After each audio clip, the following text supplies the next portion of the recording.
আজকে আপনার সামনে যারা বসে আছে আপনারা সবাই অত্যন্ত আমার শ্রদ্ধেয় পণ্ডিত ব্যক্তি, এবং এই দেশের ধর্তাকর্তা।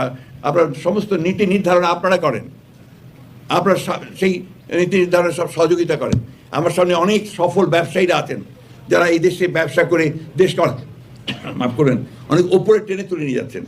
কিন্তু যে মানুষগুলো ওই গ্রামে একেবারে রৌদ্রে ঘামে ভিজে কষ্ট করে যে ফসলগুলো ফলাচ্ছে, কাজ করছে, যে শ্রমিকটি মহিলাটি মেয়েটি সে আপনার সেই গার্মেন্টসের ফ্যাক্টরিতে গিয়ে মাত্র 15,000 টাকার বেতনে যে কাজ করছে, তাদের কথা আমরা খুব বেশি চিন্তা করি না।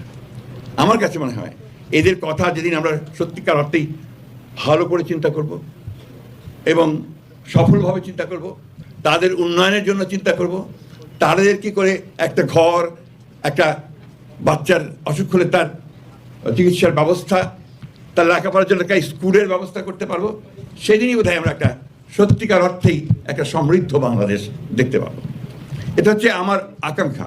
আমার বয়স হয়ে গেছে, আমি রাজনীতিতে অনেকদিন আপনাদের সঙ্গে সামনে থেকেছি, অনেক আলোচনা সমালোচনা বিভিন্নভাবে হচ্ছে, কিন্তু আমার কাছে ফাইনালি যেটা মনে হয়েছে যে সেখানেই বোধহয় বাংলাদেশের সমস্ত ভবিষ্যৎটা লুকিয়ে আছে।